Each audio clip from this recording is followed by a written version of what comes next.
Hi guys, and welcome back to PBTV and the start of a brand new series. So we're going to sit down, look at the kit and platforms that our staff use, why they've picked what they've picked, how they've set their gear up, and the reasons why they've done it. Again, just so that if you're looking at something online, you understand why decisions are made, whether or not it's going to work for you or not, and you can just make a bit more of an informed decision. So this is going to start off with my gear. I've got my helmet, I've got a couple of my setups, so I've got a plate carrier and a small chest rig, and I have two of my M4s just to look at two different ways that I set up.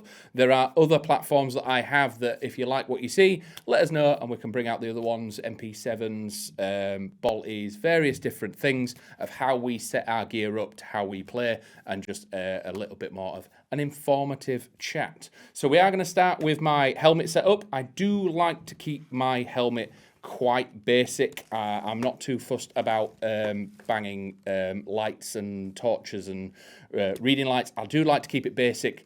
I do like to run with a helmet though. So the PTX Flux helmet, as you can see inside, it does have this sort of memory foam cushioning in there. This is by far the comfiest helmet I've ever worn.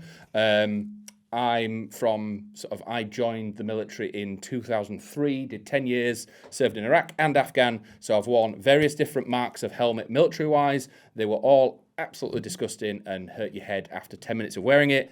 After getting out and getting into Airsoft, I still had the habit of wanting to wear a helmet because of just bumps, scrapes, scuffs.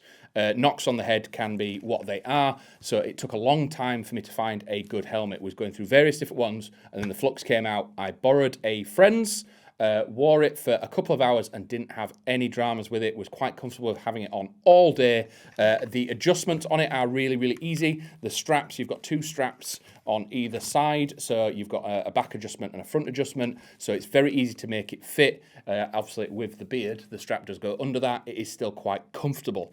And again, it has the options for IDs and other things. So on the back, equipment and other stuff that I use. Obviously, in this pouch here, you can see I run an X-Fog. I've run an X-Fog since I met the guy that makes them in the States many, many years ago.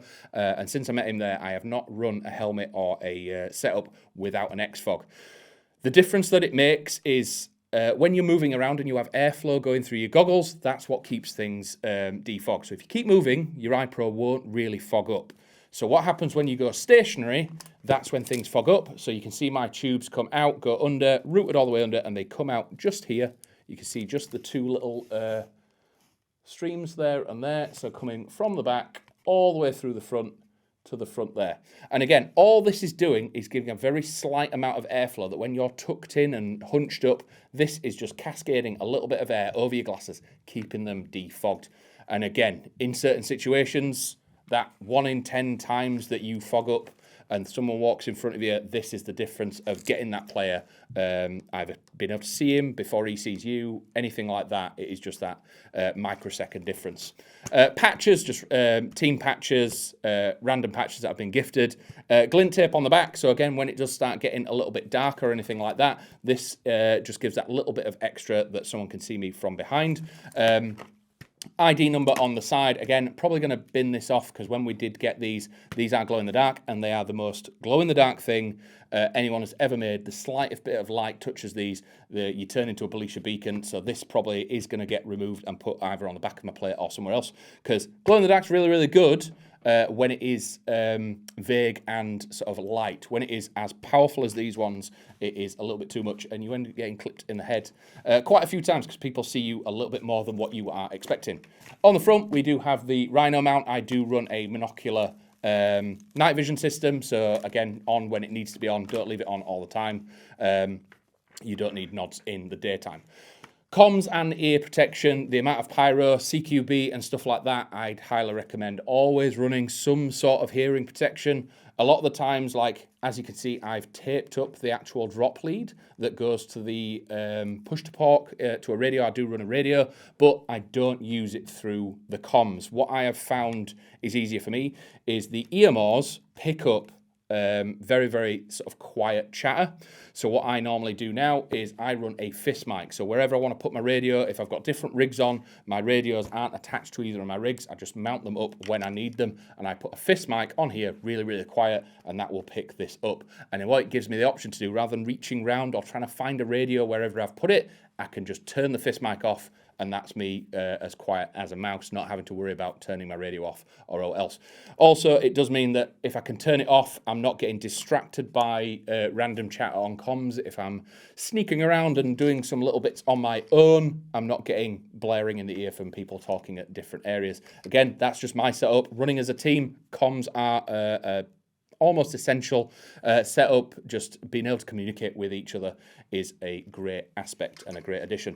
As you can see, I've got nothing on the sides on here. I don't really run any kind of reading torch or additional things. The only other things I do is, rather than running a GoPro or any kind of camera thing on my Rhino mount, I mount it side on here so you get a third person style of view.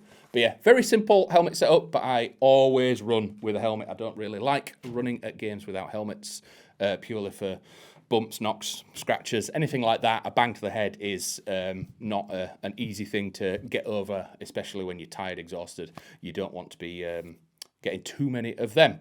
So coming to my main plate carrier. So this is my Templar plate carrier I've had for many, many, many years, probably going on 8-9 years now. Absolutely love the thing, super comfy. I do run weighted plates in this. They're not armored plates, they're not anything weird. This is purely because I don't really like going to the gym. I don't like spending my free time doing things like that, so I'm going to get my exercise whilst I'm doing something fun. It's like playing a game of football. You put maximum effort in, so I put the weighted plates in these so I'll get a little bit more of a benefit out of playing airsoft. So there are 9 kilo plates in here, so it is a heavy beast, but once you are wearing it, it is absolutely fine. So there's one in the front, one in the back, and it is a laser cut style system, so I believe that laser cut is a little bit easier to sort of zip together and get sorted. But again, I run it very, very plain, very, very simple. Nothing on the wings, nothing that's going to get in my way, because trying to draw a mag out of a wing plate, it's not easy enough to do. Put it on your belt, it's much, much easier. So this stays plain, just so that if I'm trying to squeeze through a gap, I've not got anything that hooks me up. As you can see on the front here, I have a Spiritus Systems Micro. Again, this just clips straight to the system here, just comes off and it is Velcroed on. Underneath there, we have a Haley drop panel. Normally what lives in there is my Odin. Again, an essential bit of kit that I like to keep on me at all times.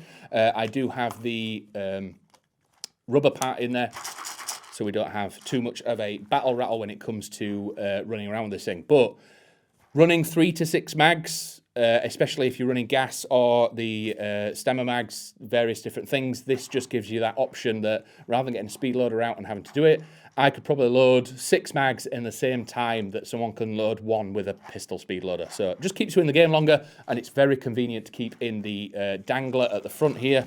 So bringing this back, the dangler, it just sits in there, nice and comfortable, and it's just on my belly so it doesn't knock around too much. If I don't run that, this thing's normally full of pyrotechnics, Mark 5s, tremors, anything that goes bang usually sits in there, nice and easily fast deployable. I do run 6 mag pouches on here. Normally run 5 plus 1 in the gun. The main reason why I have 6 open ports on here is normally if I go to a standard game day and it's CQB or like that, I'll run 3 mags at the back. The reason why I run extras is because these ones at the front, I've stretched and made the elastic a little bit worn. That means that if I'm trying to put a mag away, trying to get them in the back ones, it's quite difficult. These front ones are a little bit looser. I can get rid of the mag a little bit quicker, but we don't want to lose mags. So I'm not going to drop them, throw them on the ground. Not really a fan of dump pouches. I think they rattle around too much, throw your weight off. You end up forgetting something might fall out. So I do like to put my pouches back into, my mags back into a pouch. So I've stretched out the elastic on some of these, just making them a bit easier to drop in. And then the ones at the back are nice and tight. So they're the ones that are nice and snug, easy enough to get out, but not as easy to get back in a pinch. So that's what the front ones are for.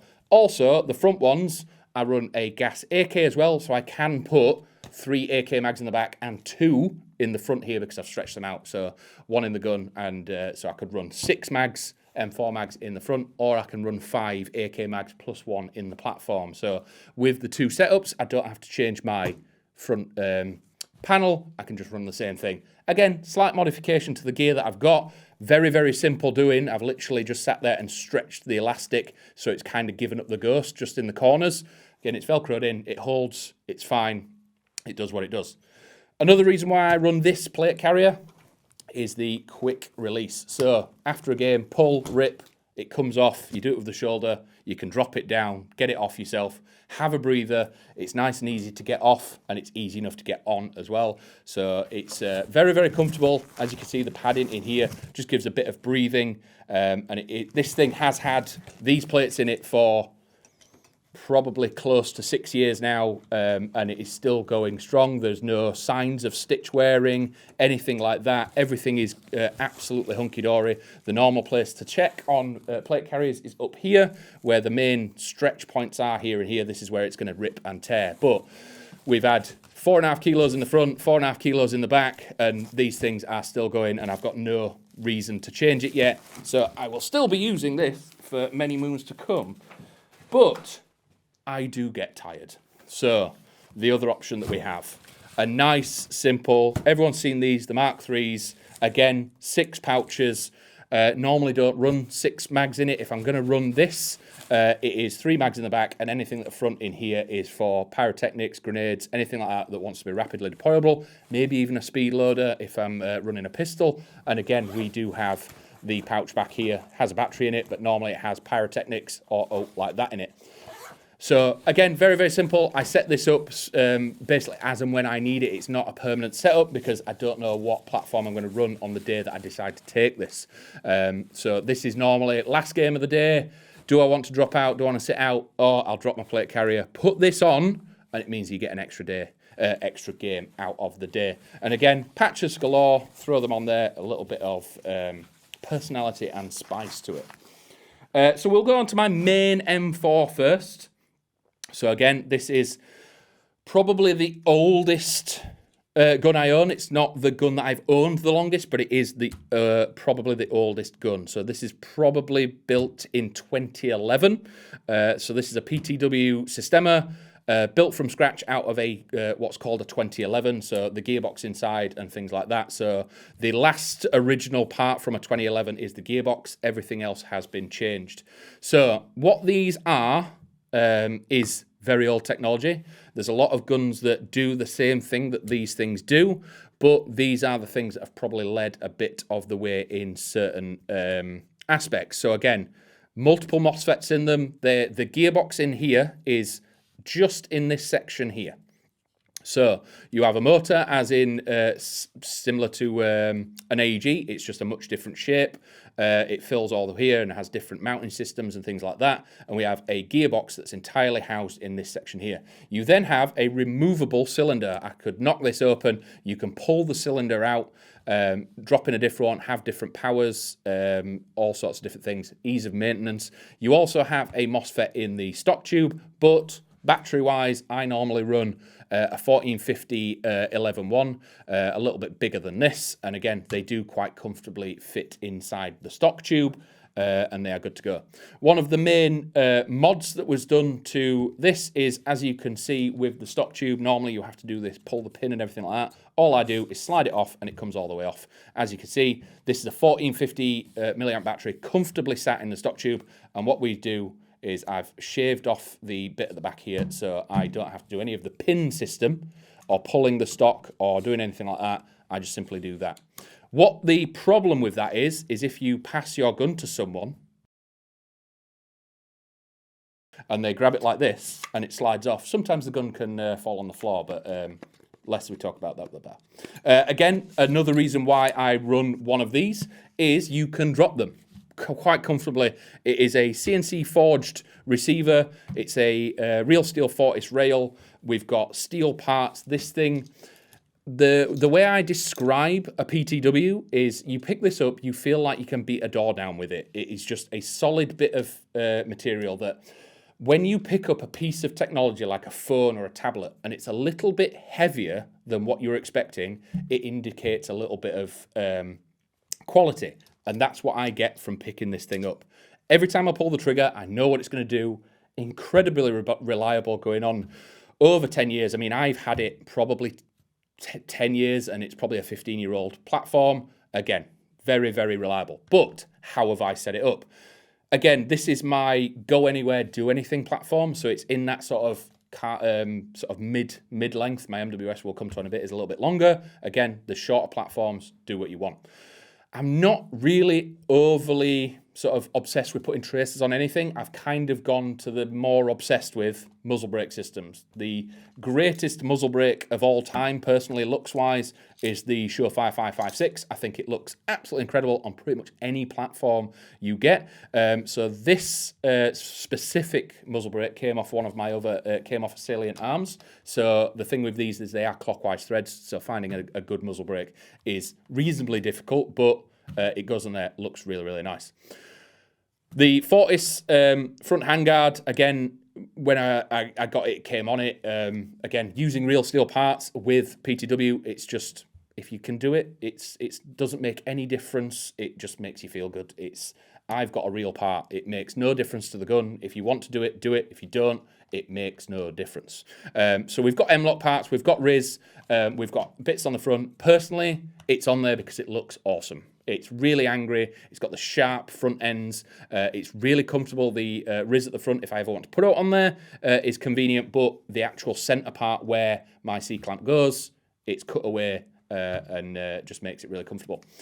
We've got used to have an elastic band on there, but it's been swapped out for a Strike Systems elastic band or Ranger band or whatever you want to call them, and that's holding the pressure pad in for the PEC box. Again, when it comes to some of the training videos that we're looking at doing in the future, we'll explain the difference between like a torch and a PEC box, but mainly I run PEC box torches. I don't want that flashback. So if you have a really powerful torch and you flash it, it hits a white wall, you're basically blinding yourself mid-game. So what I want, but you still need some sort of white light. So again, a nice, easy, simple, dim torch is enough to light up a very dark room and do the bits that you need to do in there. You don't have to have something that's 1,000 lumen because you're only going to affect yourself or your teammates and cause problems. Iron sights, again, backup iron sights. I am a nightmare for leaving optics on, so shooting through the tube is definitely useful. And when it comes to an optic setup, I've got a couple of platforms that have LVOs, LVPOs and different things like that, but I always seem to go back to a dot and magnifier. It's super simple, it's very easy, and when the magnifier is off to the one side, it's not out of the game. So you can use your dot, you can aim, and if you need to, you can still just tilt the platform whilst you're rested and use the magnifier to scout. It doesn't have to be thrown over all the time. You can just do it like that. Scout, and then if you have to advance, engage, drop to the dot side. Nice and simple. Quick CTR stock. I do like the slimmer stocks. I prefer, if a platform is going to be sleek and slender, it wants to be like that all the way down. Yes, the pec pot comes out a bit, but I like this slim fitting because this is the bit that's going to be in my shoulder, and it just seems to fit my sort of ergonomics. Single point sling at the back, so you can go and drop it on there. Kind of gone away from slings a little bit. Normally, if I'm running around, I just run an M4 and a single platform. Not really running pistols that much anymore. Just having a quick to reload platform is how it goes. Coming on to my sort of experimental platform. So, try and keep this as lightweight as possible. As you can see, I literally have a dot sight on it. So this is how it runs. If I get a new accessory and I want to see what it looks like, I'll throw it on this, just see where I can move buttons around, move a torch around. It's got loads of mounting options, but 9 times out of 10, when I run the Mark III, if I drop to this, I'll normally drop to this because gas MWS is a lot of fun. You're rolling out at the end of the day. I mean, I have run this for full days. It's by all means a hell of a lot of fun. But yeah, a lot longer. Again, ergonomically, it fashions exactly the same, as you can see. Gone to a muzzle brake at the front rather than a suppressor tracer unit. I'm just preferring this look at the moment. And again, it is a long platform, but it does shorten it a little bit. And I think that, again, similar to lasers, tracers work in both directions, so they are fun and hilarious. But if you're running a suppressor without a tracer unit in it, are you getting much benefit? Yes, they do quieten a platform a little bit for the guy downrange, maybe not for you, so it does keep you a little bit sneaky beaky, but they are most prevalent on maybe a HPA platform, things like that.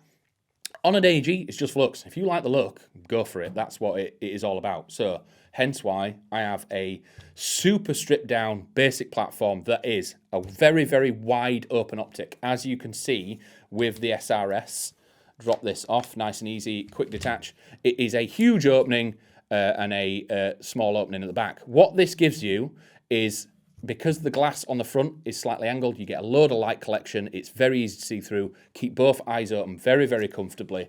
And it's just a very open optic that is very easy, and you don't lose any peripheral vision. It's one of my favorite looking optics. I think if you put an SRS on any platform, it looks good. And again, solar assisted on the real version, probably not on this. It takes a single battery and it runs for days. And again, I have a really bad habit of leaving optics on, so anything that runs for a little bit longer, it is good to go. So again, kept it simple. Again, slim stock at the back, running the standard Stanag mags. Got a little bit of paneling at the front here. Again, I do a lot of things with indexing. So what I do on this is I know that this is at a certain point. So when I grab this, I know it's in the correct spot that I'm going to go for. So it's just an indexing thing of how I run my things. Any kind of indexing you could do, whether or not it's a hand grip, a button, anything like that, all it'll do is muscle memory, and it just keeps adding to it, and you'll find yourself just grabbing your platform and running with it and not having to think about where your hand is or where things are, getting distracted and all that. Another bit of essential gear that I have come onto is a simple little gas can. Rather than take an entire tin of gas out with you, these things are just... You can't get better than this. Rather than taking a 2-litre tin of green gas out in a backpack or out like that, you load this up. It literally fits inside one of your M4 pouches. So this can go in a dangle pad. It can go in there. It's absolutely fine. Whip it out. Allows you to reload and rebomb out in the field without having to get a full gas can out. You can just drop some gas in it and throw some BBs in it. Simply get an adapter for the Odin. You can get loads of them pretty much anywhere on, or if you've got a speed loader and you've got it dialed, that is how you can do it. But the two, not including gear and guns, these are the two things that are in my rig absolutely every single time. It allows you to stay in the game for longer, so you're not coming out. You're like, oh, I've run out of BBs. I need to go back to the safe zone and reload. No, your mates give you cover. You reload. With this, you can get 6 mags reloaded in probably less than a minute. And then you're back in the game and you're an addition to your team. I've always said, even when we get 100 plus players, 200 players, our massive events, 300 players at Proving Grounds, that's 150 players aside. If you have a team of guys that's 5 to 15, however big, so 15 players drop out, that is 10% of your team. It is a massive amount. So anything like this, because if one person drops out, oh, I'm going to go back and rebomb. Oh, I'll come with you. I'll get a drink. I'll get some food. And then it spreads and spreads and spreads. You got 10 of your team dropping out. So you keep these on you. You might keep 4 players in the arena or in the game field, and it just keeps a lot more players engaged, because the more players are out there, the more people are having fun, and that's what it's all about. But yeah, so that's the gas MWS, the PTW Sistema, and my rigs and platforms. But essentially the two bits that go with absolutely everything are these. But yeah, so if that's all for today, thank you very much for watching. Please like, subscribe, comment, do all that kind of stuff. If you like what you see, we are looking at doing some sort of very, very simple training videos, more tips rather than X, Y, and Z, how to do things, but showing some of the staff how to maybe breach a door, advance on a door, things like that. Torch tips, grenades, anything like that that you want to know about, or you want a little bit of advice on a certain setup, let us know. We're going to add it to our category of Operation Knowhow, and we'll go from there. But if that is everything for today, thank you very much for watching, and I'll see you next time. Bye.